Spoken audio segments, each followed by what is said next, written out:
শহীদুদ্দিন মাহমুদ স্বপন, আপনারা ১৭০টি আসনে প্রার্থী ঘোষণা করেছেন আজকে দলের পক্ষ থেকে। আমি জানি যে আপনারা গণতন্ত্র মঞ্চের অন্যতম একটি দল এবং বিএনপির সঙ্গে যুগপৎ আন্দোলনে আপনারা ছিলেন। এরকম একটা ধারণা আলোচনা ছিল যে আপনারা বিএনপির সঙ্গে জোটেও অংশ নিতে পারেন বা নির্বাচনী একটা সমঝোতার মাধ্যমে। মানে এই যে ১৭০টি আসনে আপনারা ঘোষণা করে দিলেন প্রার্থীতা, আপনারা কি ওই জোটে আছেন নাকি আপনারা একক নির্বাচন করছেন, জোট থেকে বেরিয়ে গেছেন?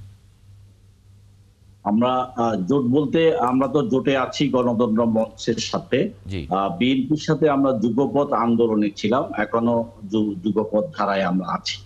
সংস্কারের প্রশ্নে, বিচারের প্রশ্নে, আমরা নির্বাচনের প্রশ্নে আমরা একসাথে কাজ করবার অঙ্গীকার নিয়েই আমরা শুরু করেছিলাম, এখনো আছি। সুতরাং বিএনপির সাথে আমাদের কোনো জোটগত কোনো অবস্থান নাই, এটি যুগপৎ ধারায় একটি অবস্থান আছে।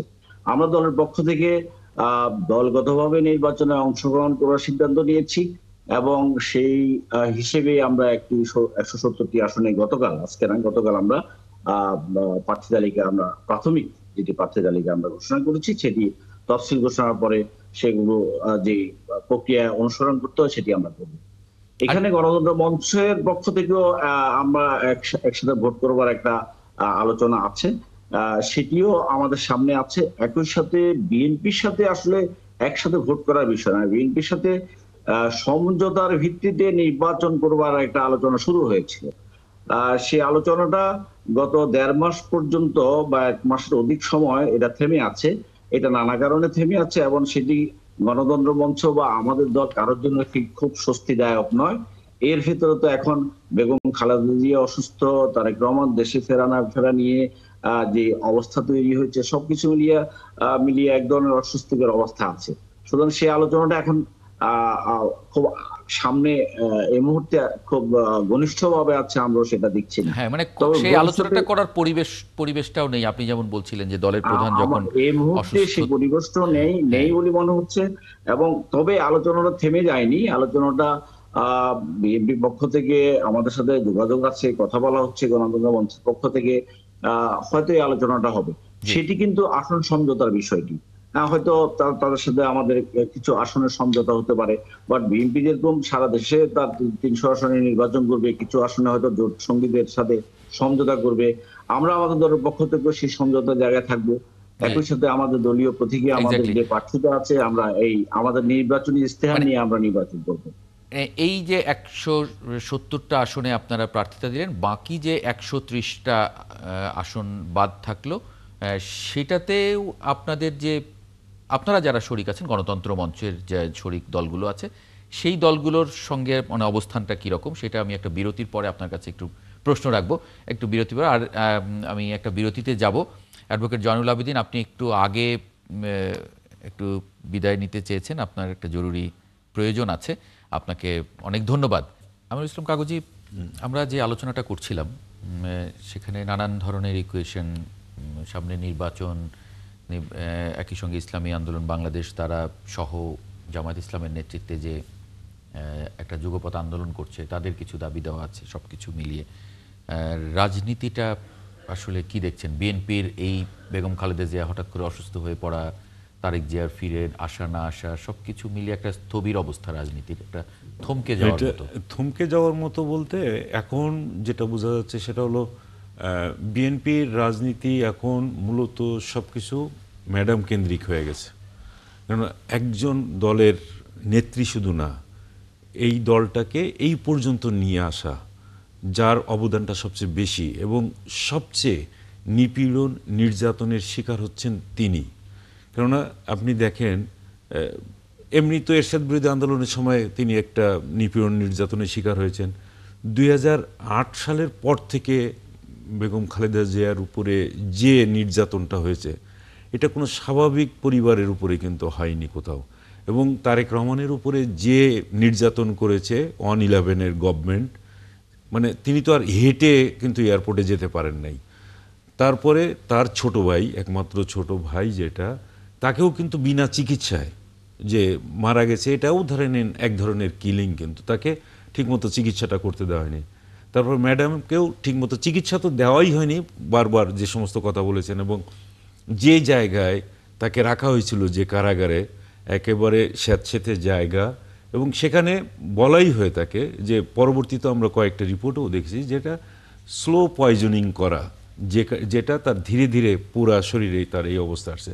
তো এইরকম একটা নিপীড়ন নির্যাতনের শিকার একজন নেত্রী, যিনি এখন কিন্তু সমস্ত কিছুর ঊর্ধ্বে চলে গেছেন, মানে বাংলাদেশের জনগণ এখন এক বাক্যে বা এক সুরেই কথা বলছেন যে যেভাবেই হোক না কেন বেগম খালেদা জিয়া যেন আবার সুস্থ হয়ে আমাদের মাঝে ফিরে আসেন, এবং এইটাই চাচ্ছে। তাহলে বিএনপির রাজনীতি শুধু না, বাংলাদেশের রাজনীতির কিছুটা এখন এভার কেয়ার মুখী একটা অবস্থায় চলে গেছে।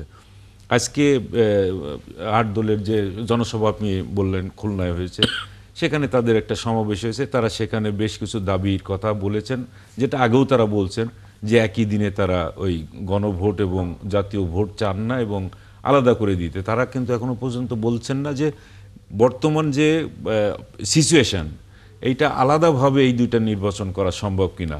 2 নম্বর হচ্ছে যে এই দাবি দেওয়ার মধ্য দিয়েই একটা বিষয় কিন্তু তারা বারবারই করছে যে নির্বাচনটা যত পিছিয়ে যেতে পারে তত তাদের জন্য একটা লাভ হচ্ছে। এই কারণে উনিও হয়তো খুব ওইভাবে ধরবেন না, কিন্তু প্রশাসন যেভাবে সাজানো আছে, প্রশাসনে কিন্তু বেশিরভাগই আমাদের একটা হিসাব দিয়েই লিখছিলেন যে সচিবালয়েও যদি যান সেখানে রেশিওটা এমন, আওয়ামী লীগের পরে এখনো পর্যন্ত জামাতের যে প্রশাসন সাজানো রয়েছে সচিব টচিব মিলে, তারপরে এই ডিসি নিয়োগ দেওয়া হচ্ছে, এসপি দেওয়া হচ্ছে, এখানে তারা একটা জামায়াত প্রশাসন ইসলাম তো উল্টো যেটা বলেছে ওনারা বের করে দিতে পারেন, কিন্তু যে কে বিএনপির ওনারা বলে দিতে পারেন।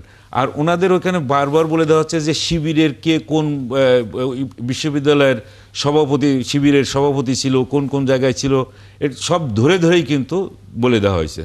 তো এই যে সুবিধাটা পাচ্ছে, আপনি এই খুলনার ডিসি, খুলনার এসপি যেটা গেছে, গোলাম পরোয়ার সাহেব নিজেই জানেন, বলে দিতে পারবেন যে এরা কোন জায়গা থেকে আসছে। এবং এই যে লটারির মাধ্যমে যেটা হচ্ছে, এটাও কিন্তু একটা শুভঙ্করের ফাঁকি। আপনি এক এসপিকে লটারির মাধ্যমে আরেক জায়গায় দিচ্ছেন, তো ওই এসপির মনে মগজে যেটা আছে ওইখানে গেলে কি কোনো চেঞ্জ হবে? ওইখানে গেলে তো তার চেঞ্জ হবে না। একজনকে এক জায়গা থেকে আর এক জায়গায় দিচ্ছেন, কিন্তু তোর মন মানসিকতা কিন্তু ওইটাই থেকে যাচ্ছে যে আগে থেকে আছে মানসিকভাবে। তো এটাও আমার কাছে মনে হয়েছে আরেক ধরনের, মানে এটাকে কি বলবো, যে মানুষকে বোঝানো যে আমরা খুব স্বচ্ছভাবে এই পদায়নগুলো করে দিচ্ছি, কিন্তু আসলে তো স্বচ্ছভাবে লোকগুলোই বসে আছে মানে সুবিধাজনক অবস্থায়। এবং আমির মানে এই জামাতের আমির বারবার বলেন যে বিএনপি সুবিধা নিচ্ছে, কিন্তু আসলে সুবিধাগুলো নিচ্ছে জামাত বিভিন্ন জায়গায়। অধ্যক্ষ মাওলানা শেখ ফজলে বারী মাসুদ। প্রথমে আমি একটা কারেকশন করি, সেটা হলো যে আমাদের যে 8 দলীয় প্রোগ্রাম হচ্ছে বা 8 দলের যে সমঝোতা, এটা কিন্তু জামাতের নেতৃত্বে না, এটা আমরা বারংবার বলছি, এটা হলো আমাদের যুগপৎ বা সমঝোতার ভিত্তিতে আমাদের নির্বাচন হবে, এখানে কোনো কারো নেতৃত্বে কোনোটা হচ্ছে না। এটা হলো প্রথম কথা। দ্বিতীয় বিষয় হলো আমার কাগজি ভাই যেটা বললেন যে এটা আসলে ওনার অনেকগুলি কথার সাথে আমি দ্বিমত। যেমন উনি বললেন যে আমাদের এই আন্দোলনগুলোর লক্ষ্য বা আমাদের যে দাবি, এগুলির লক্ষ্য হলো নির্বাচন পিছিয়ে দেওয়া। এটা উনি কোথা থেকে বলেন এটা আমাদের বুঝে আসে না। ওনার ক্যালকুলেশনটা কেমন? বর্তমানে নির্বাচনের মাঠে বলতে গেলে যে 8 দলই কিন্তু আমরা বেশি আছি নির্বাচনের মাঠে, এবং আমরা চষে বেড়াচ্ছি। আমি নিজেও ঢাকা 11 প্রার্থী, আমি সব জায়গায় যাচ্ছি, আমাদের সকল প্রার্থীরা যাচ্ছেন, এবং আমরাও চাই যে যথাসময় নির্বাচন হোক, এটা আমাদেরও প্রস্তাব। আমাদেরকে এটা শুধু একটা হাইপ তোলা বা একটা ট্যাগ লাগানো, এটা আমার মনে হয় উচিত হবে না। যুক্তি তর্ক ছাড়া, মানে যুক্তি ছাড়া যদি বলে, এটা কোনোভাবে গ্রহণযোগ্য হয় না। এরপরে ওনারা যেটা বলছেন যে আসলে সচিবালয় বিভিন্ন জায়গায় একটা দলের নাম বললেন, জামাতের কথা বললেন, তাদের লোক আছে। আচ্ছা, বাংলাদেশে আপনি দল নিরপেক্ষ লোক কোথায় পাবেন? প্রত্যেকটা দলেরই লোক আছে। এবং যদি বিএনপি যে দাবি করে যে বাংলাদেশ সর্ববৃহৎ দল, তাহলে সর্ববৃহৎ দলের লোকজন শুধু বোধহয় প্রশাসনের বাহিরেই আছে, প্রশাসনের মধ্যে বোধহয় তাদের নেই। তো এইটা ওনারা কোন যুক্তিতে বলেন আমার তো বুঝে আসে না। একদিকে বলেন যে আমরা বিএনপি সর্ববৃহৎ দল, আবার বুঝাইতে চান যে সব জায়গায় ফ্যাসিলিটিস নিচ্ছে হলো অন্য দল। তাহলে এই সর্ববৃহৎ দলের জনসংখ্যা বোধহয় শুধু মাঠে ঘাটে, অন্য কোথাও নাই। এটা রেশিও হারে সব জায়গায়, তো তারা যদি দাবি করেন বড় দল, তাহলে তো সব জায়গায় আছে। তো কাজেই ফ্যাসিলিটিসটা প্রত্যেকেই নেওয়ার জন্য চেষ্টা করেন। যুগপৎ তবে এটা আন্দোলনের উচিত ব্যাপারে নয়। মৌলানা সাহেব একটু কথা বলি, যুগপৎ আন্দোলন, আপনারা কিন্তু যুগপৎ আন্দোলন বলতে মানে একই ধরনের কর্মসূচি থাকে, পৃথক পৃথকভাবে আপনারা সমাবেশগুলো করার কথা, কিন্তু করছেন আপনারা কিন্তু জামাত ইসলামের নেতৃত্বেই সমাবেশগুলো হচ্ছে। জামাত ইসলামের নেতৃত্বে আমাদের কোনো প্রোগ্রাম হয়নি। এক জায়গায় তো হচ্ছে নাকি আলাদা আলাদা হচ্ছে? না না না, শোনেন, আমি দুটো কথা, একটা হলো জামাতের নেতৃত্বে জোট হয়েছে কিনা। প্রথম কথা হলো জামাতের নেতৃত্বে আমাদের কোনো জোট হয়নি। আমরা শুধু নির্বাচনে একটা কম্প্রোমাইজ করব, আচ্ছা, আপনাদের একটা জামাত ইসলাম সম্পর্কে আপনাদের যে মৌলানা সাহেব, আমি একটা কথা বলি, জামাত ইসলাম সম্পর্কে যে আপনারা একটা কথা সবসময় আগে বলতেন, আপনাদের নেতাই বলতেন যে জামাত ইসলাম হলো ইসলাম না। হ্যাঁ, মানে জামাত ইসলামের ইসলামটা প্রকৃতি ইসলাম না, আপনাদেরটাই প্রকৃতি ইসলাম। এবং এই যে মানে দ্বিমুখী একটা অবস্থান ছিল, সেখান থেকে এক জায়গায় আসলো কিভাবে একটু বলেন তো, আমরা শুনি। এবং এটা কিন্তু ইউটিউব বিভিন্ন জায়গায় আপনারা পাবেন এইটা। শোনেন, বিষয়টা হলো আপনি যে জায়গায় ছিলেন এই আলোচনায় থাকেন, ওটা তো আর এক আলোচনা, সেটাও আমি উত্তর দিব আপনাকে। আপনি অন্য আলোচনায় চলে গেলে একই মঞ্চে আছেন তো, সেই জন্য বলছি একই মঞ্চে আছেন এবং বললেন আমাকে সময় দিতে হবে। আমরা বলেছি আমাদের এগুলো আমরা বলছি জামাতের নেতৃত্বে নয়, আমরা নির্বাচনী সমঝোতা এবং নির্বাচনী সময় দিতে পারছি না আজকে, যেহেতু এই আলোচনাটা মানে একটু তাহলে মাঝখান থেকে আলোচনাটা হলে একটু মিসলিড হবে। আদর্শ থাকবে আলাদা, না নিশ্চয়ই, আরেকদিন আলোচনাটা করবো আমরা। শহীদুদ্দিন মাহমুদ স্বপন, বিরতির আগে যে প্রশ্নটা করে গিয়েছিলাম যে আপনারা কি তাহলে যুগপৎ আন্দোলনে যারা ছিলেন, গণতন্ত্র মঞ্চ একসঙ্গে যারা, আপনারা এখানে কিভাবে নির্বাচন, এর ভিতরে কি ভেতরে জোট হচ্ছে আবার? না, আমরা তো প্রথমে আপনাকে বলবার চেষ্টা করেছি যে প্রত্যেকটি দলেই তার স্বতন্ত্র নির্বাচনী প্রস্তুতি আছে মঞ্চের ভেতরেও।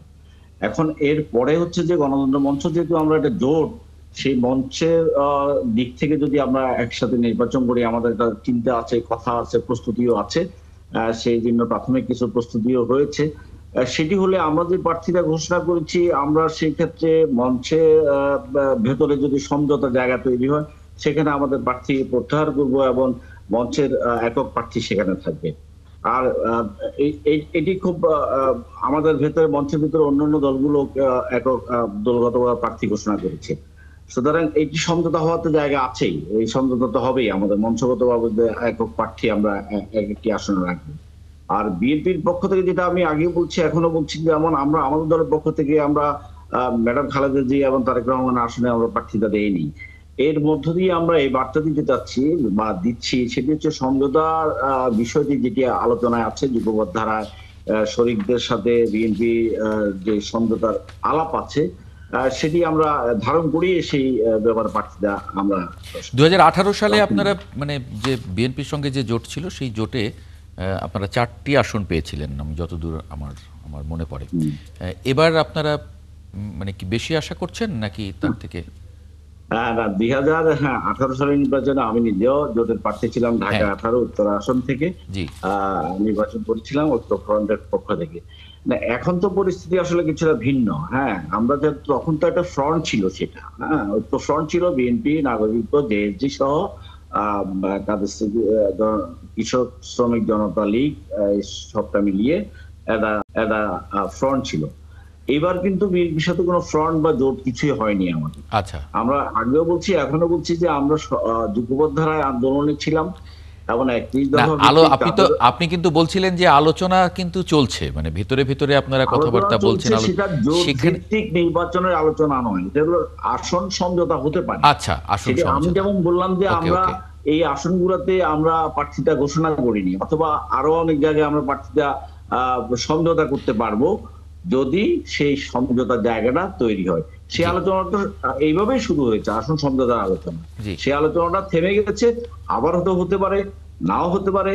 যদি হয় তাহলে আসন সমঝোতা হবে, তা না হলে যার যার জায়গা থেকে দাঁড়িয়ে সে নির্বাচনটা করবে। আমরা দলের পক্ষ থেকে আসন সমঝোতা হওয়ার পরও অন্যান্য আসনগুলোতে যেখানে যেখানে আমাদের দলের প্রার্থীরা নির্বাচন করবার মতো আমাদের সক্ষমতা আছে, সেই জায়গায় আমরা নির্বাচন করবো। এবং আমাদের যেই দাবি আছে, আমাদের যে বক্তব্য আছে, সংস্কারের প্রশ্নে, রাষ্ট্র পুনর্গঠনের প্রশ্নে আমরা যে কথাগুলো বলছি, সেই কথাগুলো জনগণের মাঝে নিয়ে যাওয়ার জন্য আমরা এই নির্বাচনটাকে এইটি আন্দোলন এবং নির্বাচন হিসাবে আমরা গ্রহণ করতে চাই। সেই অনেক- লক্ষ্যে আমাদের দলকে পুনর্গঠন করা অনেক এবং ধন্যবাদ। দলের প্রভাব বৃদ্ধি করা এসব কাজে আমরা ব্যবহার করতে চাই। আবার সমঝোতার জায়গাটাও আমাদের জন্য Open খোলা আছে, আমরা রাখছে। খোলা রেখেছি, সেই আলোচনা হতে পারে। অনেক ধন্যবাদ শহীদুদ্দিন মাহমুদ স্বপন এবং অধ্যক্ষ মাওলানা শেখ ফজলে বাড়ি মাসুদ, আপনাদের দুজনকে যুক্ত হবার জন্য ৭১ জানালে।